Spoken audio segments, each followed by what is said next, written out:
이 균형적인 제가 형성되는 데 있어서 하루아침에 뚝딱 되어진 것이 아니고 하나님께서 역사 속에서 계시를 드러내신 것들이 점점점 판명해지면서 이제 하나님의 뜻에 의해서 이렇게 예배를 드리는 것이 옳구나라고 하는 것을 확실하게 깨닫게 됐던 것이죠.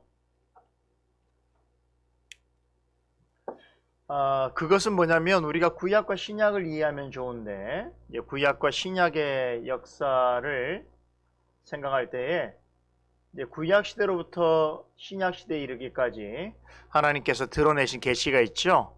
이제 그런 계시들을 점점점 후대에 가서 이것이 하나님의 구약 시대에 이런 뜻을 드러내신 것이 이런 의미였구나라는 것들을 명확하게 이해하게 된 것이죠. 그러면서 이제 예배 역사가 형성이 됐고 그 가운데 하나님께서 태초로부터 지금까지 예배를 원하시는 그 의미가 무엇인가라고 하는 것들이 더 분명하게 드러나게 되었던 것입니다. 자, 지난 시간에 그래서 이제 여기서부터 우리가 공부하겠습니다. 자,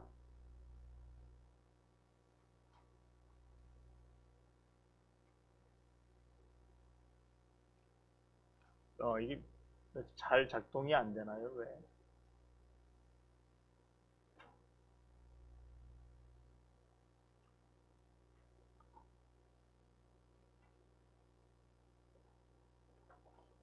이게 왜 작동이 잘 안 되네? 뒤로 그렇게 치겠어요? 그 예배 역사 맨 앞페이지 보세요. 처음부터 거기 어디냐면 그 역사 처음 소개하는 장면부터 거기 그거 켜주세요. 아니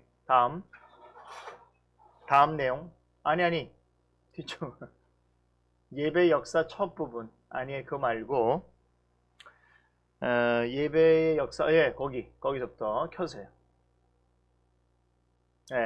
작동이 잘 안 되나 봅니다. 자 예배 역사 보시면 그래서 제가 5시대로 해서 예배 역사를 구분을 했는데 이제 예배가 언제부터 시작이 됐는가라고 했을 때 이제 우리가 구약 시대로 거슬러 올라가서 이제 보십시다. 에덴 동산에부터 예배가 시작이 되었다 말씀을 드렸고 그리고 그 예배의 원형이었죠. 구약 시대부터 예배가 되었고요. 그 구약 시대 예배는 곧 에덴 동산에서의 예배를 말하는 것이고 그리고 이어서 족장 시대에 우리가 가인과 아벨로부터 시작을 해서 성경에 구체적으로 예배 행위가 어떻게 명시되었는가, 어떤 예배를 하나님께서 받으시는가를 보았고요. 이어서 노아와 아브람에 대해서 살펴보았습니다.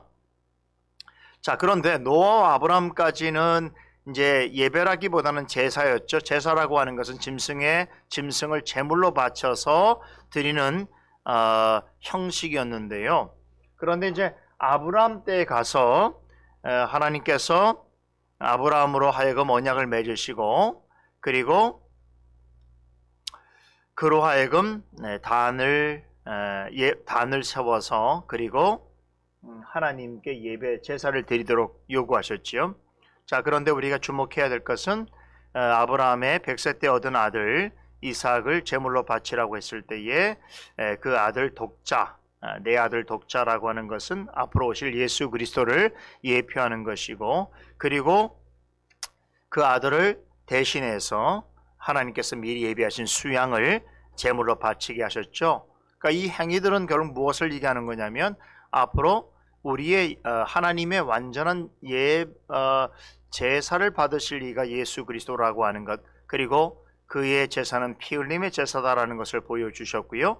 그리고 아브라함의 아들을 바치기 위해서 아브라함이 이삭을 데리고 간 곳이 모리아산이라고 그랬는데 그 모리아산이 이후에 솔로몬 시대에 성전이 세워지는 곳입니다. 자, 넘어가십시오. 자, 그 모세 시대에 있어서 이제 구체적으로 광야에서 광야 생활을 중심으로 해서 하나님께서 예배를 드릴 수 있도록 십계명을 주시고 또 계명 속에서 예배를 어떻게 드릴 것이냐. 특별히 그 성막을 통해 성막 보여주세요. 성막에 있는 모든 내용들은 하나님이 일일이 다 말씀하신 대로 지어졌지요. 결국 하나님께 드려지는 예배라고 하는 것이 어떤 성격인지를 명확하게 말씀하셨고, 그리고 안식일 제도를 통해서 앞으로 안식일, 하나님께서 한 날을 거룩하게 하셨고 그 거룩하게 한 날을 하나님께서 공적으로 모든 성도가 모여서 예배 드릴 수 있도록 했던 것이죠. 이 안식일은 결국 앞으로 오실 그리스도께서 십자가에 죽으시고 부활하신 그날, 즉 모든 죽음의 권세를 이기신 그날, 주일이죠. 그 주일을 예표하는 것이고, 참된 안식은 곧 그리스도께서 이루신 영원한 속죄를 통하여 이루어질 것을 이미 예표적으로 보여준 그런 내용이라 볼 수 있습니다. 자, 넘어가세요. 자, 그리고 이제 이스라엘 왕국 시대에 들어서 예배는 보다 구체화되어집니다. 그래서 솔로몬에 의해서 성전이 건축되어지면서 성전 안에서 제사가 드려지게 되는데, 이것은 대제사장과 제사장이 주도하는 예배였고, 그리고 이 예배에 있어서는 이제 찬양도 곁들여지게 되고, 또 찬양대도 형성이 되어지고, 또 이 많은 직분자들도 구성이 되어지는 그런 모습을 볼 수 있습니다. 자, 오늘부터 여러분하고 이제 오늘 나눌 중요한 내용이 이제 뭐냐면, 이 솔로몬에 의해서 성전이 아까 말씀드린 것처럼 아브라함의 아들 이삭을 제물로 바친 그 모리아 산 거기에 성전이 지어지게 됐는데, 이 성전이 지어지고 나서 이제 이스라엘 왕국, 다시 말하면 남유다에 있어서 그 예배는 바로 이곳에서 드려지게 되었던 것이죠. 그러나 여러분 아시다시피 이스라엘이 계속 타락을 하죠. 북이스라엘은 솔로몬 이후에 그의 아들 르호보암 시대 때에 이스라엘은 반토막 납니다. 그래서 위쪽으로는 북이스라엘이 형성이 되어지고 여로보암에 의해서 북이스라엘 형성이 되는데, 북이스라엘은 그 왕조 내내 계속 구테타가 이루어지고 한 번도 그 정통성 있는 그런 왕조가 형성이 되지 않아요. 그리고 계속 우상 숭배를 하게 되죠. 그러나 그나마 남유다, 다시 말하면 다윗과 솔로몬의 정통성을 이어받는 남유다에서는 몇몇 선한 왕들이 등장을 하지만, 그러나 역시 가장 중요한 범죄인 우상 숭배를 하게 되므로 하나님께서 BC 587년에 유다 왕국을 멸망시킵니다. 바벨론에 의해서. 다음 장면 보세요. 그래서 이제 그들의 역사는 이제 바벨론에 의해서 멸망하게 되면서 그 남유다 백성들이 바벨론으로 포로로 끌려가게 되지요. 자, 근데 포로로 끌려가게 되니까 이제 더 이상 이스라엘이 아닌 이방 지역에서 유대인들이 하나님께 예배를 드려야 되는 상황이 생겼는데, 이 이스라엘에 있던 솔로몬 성전 완전히 파괴돼 버렸어요. 완전히. 모든 역사를 통해서 가장 아름답게 지어진 이 성전은 완전히 형체도 볼 수 없도록 그 벽 하나 남았다고 그랬죠. 솔로몬의 그 벽 하나 남아서 이제 통곡의 벽이라고 지금까지 있는데, 나머지 모든 모습은 완전히 해파돼 버렸어요. 그리고 나서 이제 바벨론 땅으로 끌려간 이 이스라엘 백성들, 유대인들을 가리켜서 우리가 디아스포라라고 하죠. 흩어진 민족이라고 그러는데, 자, 나 이방 지역에 갔는데, 이방 지역 가니까 어떻게 해요? 그래도 유대인들이니까 예배를 드려야 될 거 아니에요. 그런데 이방 지역에서 어떻게 예배를 드려요? 성전을 또 재건할 수 없잖아요. 그리고 그들은 포로의 입장이잖아요. 그러다 보니까 이곳에서 이제 해당이라고 하는 곳을 그들이 만드는데, 해당이라고 하는 시나고게라고 하는 말이 신하고 고게라고 하는 말이 붙여진 말인데, 함께 모여지다 이런 뜻이에요. 흩어진 유대인들이 함께 모여서 이방 땅에서 예배를 드리는 장소로 삼은 것이 바로 회당인데, 자, 그런데 굉장히 중요한, 자, 이스라엘 전 역사에 있어서 이 제사와 예배에 있어서 엄청난 큰 변화가 생깁니다. 왜 그러냐면 보세요. 지금까지는 그들이 성막과 성전을 중심으로 예배를 드렸지 않습니까? 성막과 성전은 하나님께 영광이 임하는 것이고, 또 하나님이 그들을 만나주는 공적인 장소이고, 중재자를 통해서 제사가 드렸던 것이고, 그리고 바로 그것이 하나님의 임마누엘, 다시 말하면 하나님께서 그들과 함께 하신다는 것을 나타내신 매우 중요한 장소인데 이제 그 장소가 사라져 버렸잖아요. 솔로몬 성전은 회파됐잖아요. 그리고 그들의 몸은 지금 이방 땅에 와 있잖아요. 그러니까 그들이 더 이상 그렇게 그 성전을 중심으로 예배를 드릴 수가 없는 상황이다 보니까 흩어진 사람들이 각각의 지역마다 회당을 만들어서 그 회당에 모이는데, 중요한 것은 뭐냐면 회당에 모여서 뭘 하냐면 제사를 드릴 수가 없어요. 왜냐하면 이방 땅에서 어떻게 짐승을 데려다가 제사를 드릴 수 있어요? 그건 합법적으로 허락하지 않는 거예요, 이방 정부가. 그러니까 그들이 할 수 있는 건 뭐밖에 없을까요? 회당에 모여서 말씀을 공부하는 것밖에 없는 거예요. 그래서 이 디아스포라 역사 이후에 이 이스라엘의 예배와 제사의 어떤 역사가 그야말로 엄청난 변혁을 하게 되는 거예요. 무슨 얘기냐면 과거에는 짐승을 데려다가 제사를 드리는 것이 그들에게 있어서 가장 중요한 예배 폼이었는데, 이때부터는 제사를 드릴 수 없기 때문에 점점 말씀을 중요하게 여기게 되는 거예요. 그래서 회당에서 가장 중요하게 여겼던 게 뭐냐면 바로 여기 보시면 예배와 더불어서 예배에서 토라 교육이에요. 그래서 여러분 들어보셨어요? 쉐마라고 이스라엘아 들으라고 하는 우리 신명기 말씀 있잖아요. 그 말씀을 선포하면서 제사를 드릴 수 없으니까 오히려 말씀을 강조하게 되고 실제로 토라를 중심으로 율법을 중심으로 한 교육이 이루어지게 되고, 그리고 이때부터 서서히 예배 형식이라는 게 갖추어지게 됩니다.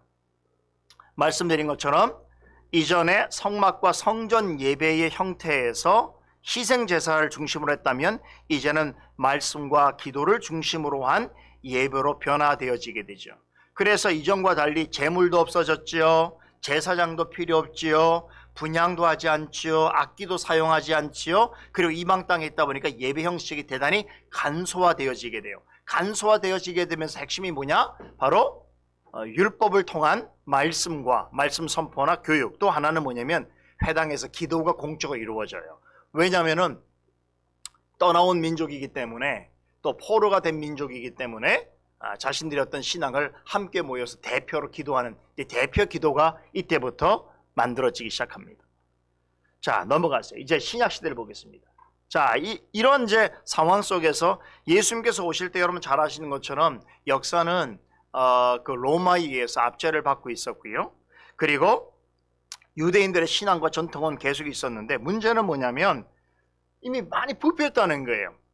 왜 그런가 하면 여러분도 아시다시피 이미 이제 그 예수님 오실 때 성전, 예루살렘 성전은 솔로몬 때에 솔로몬 지어진 성전이 아까 말씀드린 것처럼 그 바벨론에 의해서 완전히 무너졌다고 그랬는데, 그 무너진 성전을 다시 재건합니다. 누가 재건하냐면 헤롯 왕이 재건을 해요. 예수님 우리 성탄절 어제 있었잖아요. 그 예수님 태어났다 해서 예수님 어린 그 예수님을 죽이려고 동방박사 불러다 정보를 알고 죽이려고 했던 사람 있죠. 그 사람이 헤롯 대왕이죠. 네, 그 헤롯 대왕이 뭘 했냐면 자신은 사실은 정통성 있는 유대인이 아니거든요. 그래서 유대인들의 환심을 사기 위해서 유대인들이 그토록 원하는 성전을 다시 재건합니다. 근데 이 재건을 무려 46년 동안 해요. 아주 오랜 시간 동안 그것을 재건하는데, 그런데 문제는 뭐냐면 이미 그 정부 세력도 유대인도 아니고, 그렇죠? 그러니까 결국 그 성전의 그 제사장이라든가 성전에서 그 대제사장 이런 사람들을 어떤 사람들을 뽑을까요? 네, 소위 말하는 정경 유착이 이루어져요. 정치와 종교가 유착이 되어서 우리 뭐 성경에도 있습니다만 아나바라든가 가야바 같은 그런 가문의 사람들, 타락한 돈 주고 그 제사장직을 샀던 사람들을 등용해서, 그 사람들을 등용하니까 결국 어떻게 됩니까? 예배가 성전이 돈 주고 제사장직을 얻었으니까 어떻게 하겠어요? 성전을 가지고 장사해서 임을 남겨야 될 거 아니에요. 그래서 이제 예수 모실 때 성전이 타락해 있었던 거예요. 그 성전에서 예배를 드리고 뭐 이런 행위가 있었던 게 아니고, 그게 사실은 이 대제사장 가문들의 주요 수입원이었단 말이에요. 이해되시겠어요? 그래서 멀리 오는 사람들을 편리하게 예배를 드리도록 제사를 드리도록 한다는 명분 아래 그 솔로몬의 마당에다 뭘 만들어놨어요? 장사치를 만들어놓고 거기서 돈을 바꾸고 막 그런 많은 이제 그 이익을 추구했던 것이죠. 자, 이런 성전 제사의 부패 현장을 예수님께서 목격하셨죠? 여러분 보면 요한복음에 보면 예수님이 사역을 시작할 때, 그리고 다른 복음서에 보면 마칠 때 예수님이 두 번에 걸쳐서 성전 청결 사역을 하시거든요. 이거 뭘 얘기하는 줄 아세요? 예수님의 공생에 있어서 예수님이 공생을 시작할 때 예루살렘에 올라가서 성전을 청결하게 하는 역사를 하시고, 예수님이 맨 마지막에 이제 십자가에 돌아가시기 바로 일주일 전에 예루살렘 또 들어가시잖아요. 그때도 또 한 번 하시거든요. 여러분 이게 굉장히 중요한 핵심이 있어요. 뭡니까? 예수님의 전 역사 속에서 성전을 청결하는 사역은 시작과 끝을 사실은 이루고 있단 말이에요. 이건 뭘 얘기하는 걸까요? 예수님의 사역 중에 한 가지 중요한 사역이 뭐냐? 하나님께서 받으시는 예배가 어떤 것이냐, 어떤 사람이 예배자이냐를 가르쳐 주시는 데 있었다라고 봐도 과언이 아니겠죠. 그래서 예수님께서 오셨을 때 바리새인이나 서기관들, 옛적 전통을 강조하는 사람들하고 예배에 관한 논쟁을 많이 하셔서, 특별히 중요한 논쟁이 뭐예요? 안식일 논쟁. 제가 다 설명드릴 수가 없어요. 안식일, 그들은 안식일을 율법으로 지키죠. 그런데 예수님께서 안식일은 오직 주님의 날이라고 말씀하셨죠. 그래서 안식일날 선한 행위를 하는 걸 허락하셨지요. 그렇죠? 또 규례 논쟁들이 많지 않았습니까? 이런 것들을 통해서 예수님께서 뭘 가르쳤냐면 참된 예배가 뭐냐. 그래서 예배 규모가 뭐냐면 마태복음 18장 20절에 보게 되면, 여러분 주님께서 받으시는 예배가 어떤 예배냐? 두세 사람이 내 이름으로 모이는 곳에 나도 그들 중에 함께 있다고 말씀하셨어요. 그러니까 규모라고 해서 예전처럼 큰 장소를 만들고 그곳에서 많은 사람들이 모여야 하나님께서 받으시는 것이 아니고, 예수 그리스도를 주로 고백하는 사람 두세 사람이 모여 있는 곳에 내가 그 예배도 받으시겠다, 이렇게 말씀하셨단 말이에요.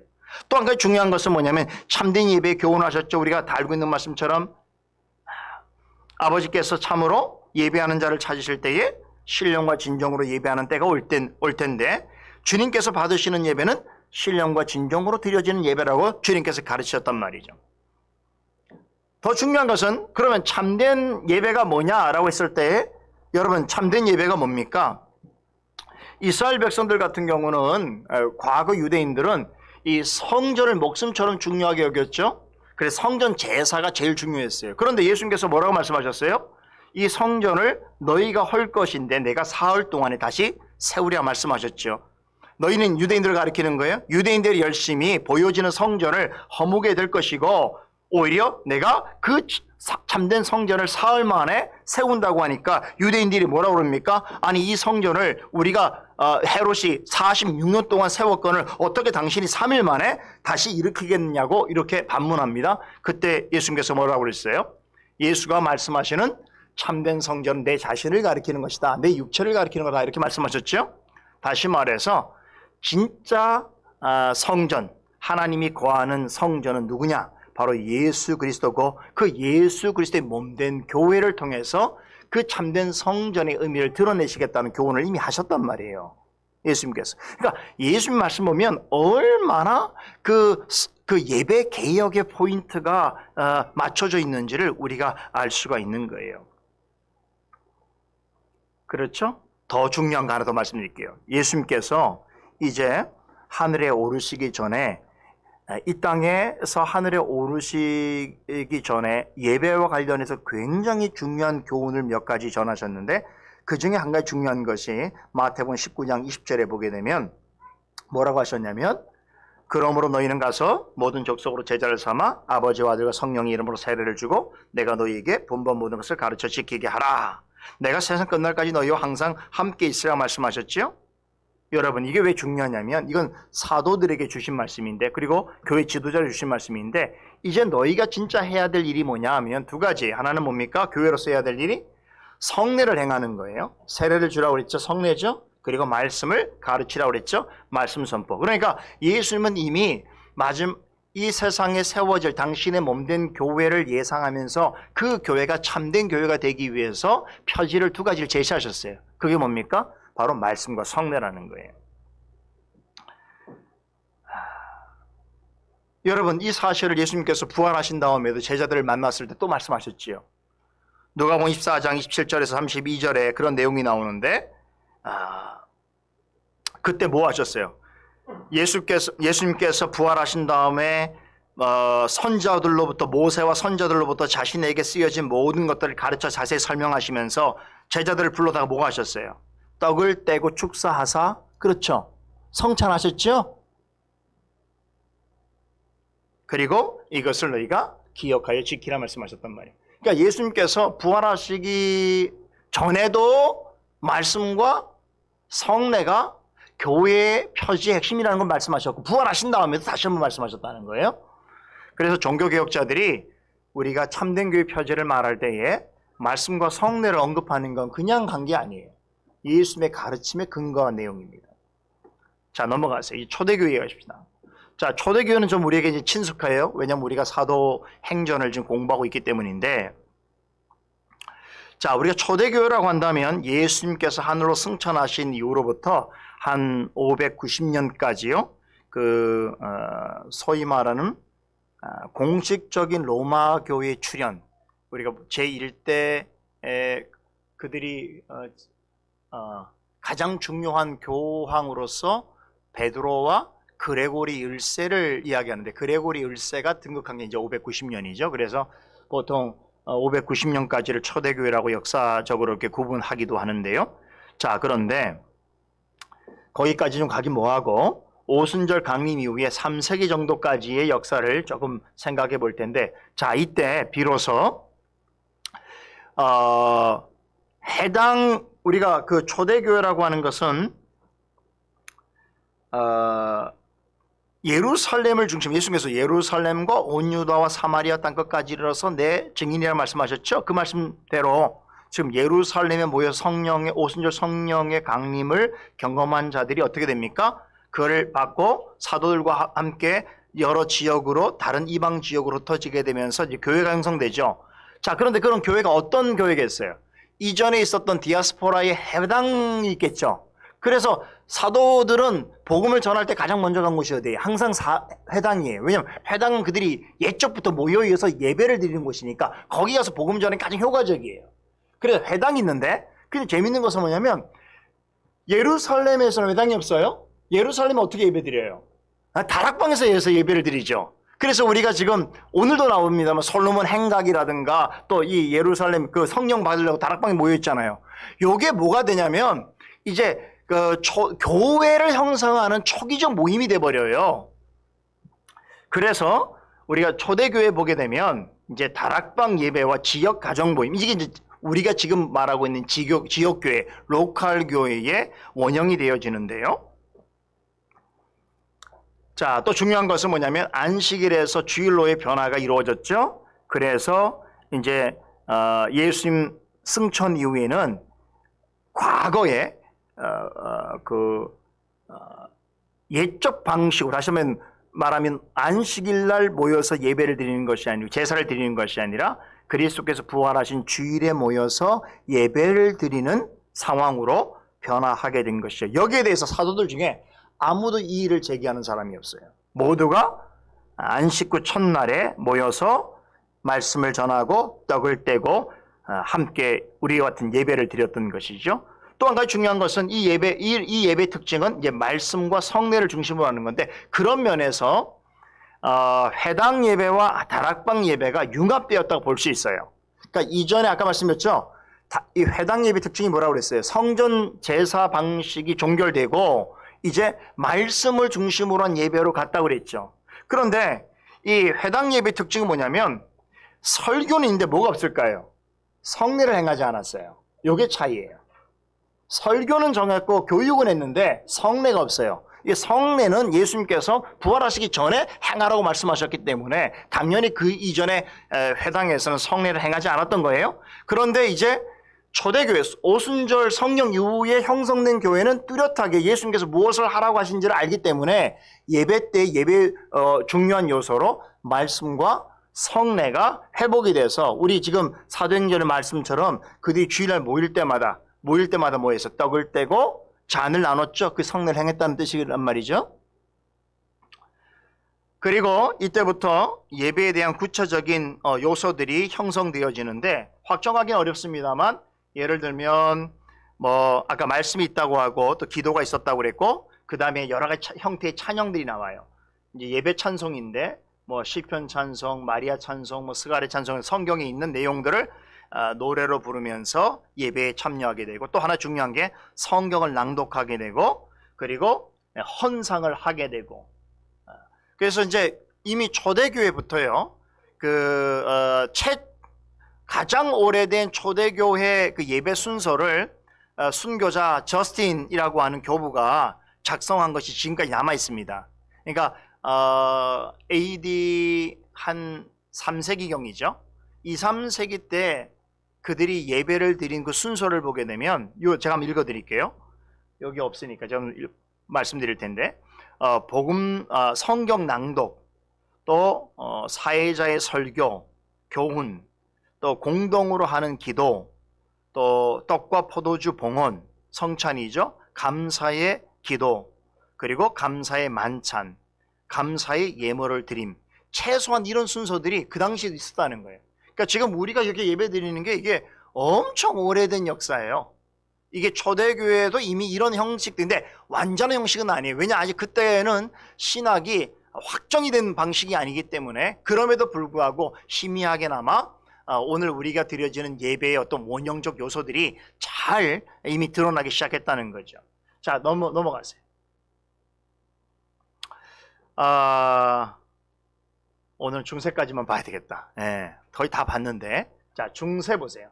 자, 이제 초대교회를 지나서 중세 시대인데, 중세하면 뭐가 생각납니까, 여러분? 사실은 이제 중세는요, 교회 역사에 있어서 사실은 암흑이라고 말할 수 있는 부분이 있어요. 특별히 예배와 관련해서는 더 그렇게 말할 수 있는데, 어떤 면에서는 사실 이 중세 시대는 교회 예전이 가장 발달한 시기예요. 발달했다는 건 뭘 얘기하는 거냐면, 국가가 교회의 예배적 요소들을 다 정립한 시기였기 때문에, 여러분 아시다시피 콘스탄틴 황제 때 어떻게 됩니까? 기독교를 이제 국교화하지는 않았지만, 그 이제 나중에 데오도시우스 황제 때 이제 국교화합니다만 이제 허락했잖아요. 그러면서 로마 정부 자체가 4세기 때, 5세기 때 가면 기독교를 공식 자신의 그 종교로 받아들였기 때문에 이제 국가가 개입을 해요. 국가 개입한다는 건 엄청난 세금이 투입되어지고 엄청난 연구가 들어가기 때문에 좀 더 뭐라고 할까, 과거보다 세련되고 또 뭔가 형식적이고 또 우아하고 이런 예배폼들이 만들어질 거 아닙니까? 그래야 좀 국가의 정신들이 드러날 거 아니에요, 그죠? 그래서 중세시대 때는요, 우리가 생각하는 것보다 상상을 초월할 만큼 예배의 어떤 형식이나 이런 내용들이 엄청 예전화되어져요.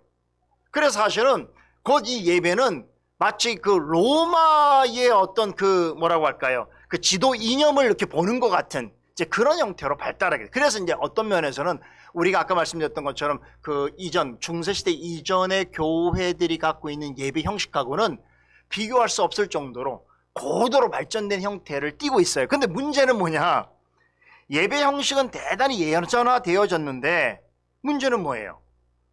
로마 캐톨릭 교회가 지향하고 있는 신학과 교리가 성경과 맞지 않는 거예요. 그렇죠?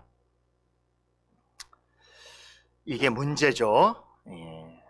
그래서 사실은 이제 외적으로 우리가 뭐 종교개혁 시대 때 그 루터가 종교개혁 시작할 때 여러분 아시다시피 직접적인 계기가 지금 그 바티칸에 있는 베드로 성당, 그 성당을 더 화려하게 증축하기 위해서도, 그때까지만 해도 그게 화려했는데 그거를 더 증축하기 위해서 사실은 무리하게 돈을 거두려고 하다 보니까 면죄부 아이디어를 냈던 것이고, 그러다 보니까 종교개혁의 어떤 빌미를 제공하게 됐던 건데요.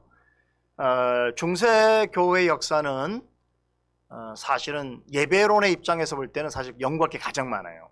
왜냐하면 가장 내용이 풍성하니까. 그런데 가장 어두워요. 가장 타락했어요. 그러니까 이런 걸 보게 되면 우리가 외형적으로 보여지는 그런 것들과 그 실제와 얼마나 큰 괴리감이 있을 수 있는가라고 하는 것을 중세교회의 예배를 통해서 확인해 볼 수 있습니다. 그래서 사실 좋지 못한 건 이때가 다 나와요. 뭐 우상 숭배, 미신, 잡다한 뭐 비성경적인 교리들, 이런 것들이 이 시대에 다 예배의 성격으로 전부 다 등장하게 됩니다. 뭐 이거 하나하나 다 설명드리기 어렵습니다만, 여하튼 간에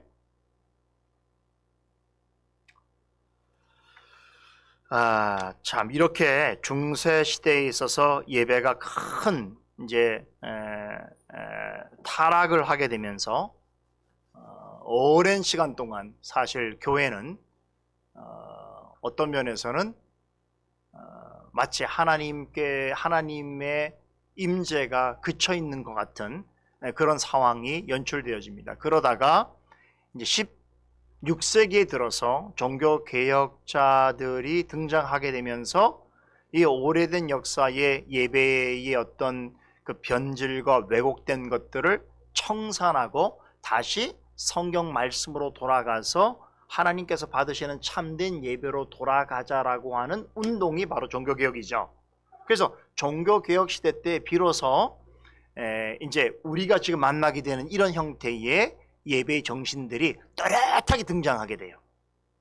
마치 아주 깜깜한 그 7일까지 어두운 밤 속에 여러분 작은 불빛도 크게 보이는데 아주 큰 광명의 빛이 쫙 비치는 것처럼 예배 역사에 있어서 변화가 생깁니다. 그래서 요 말씀만 하고 마칠게요.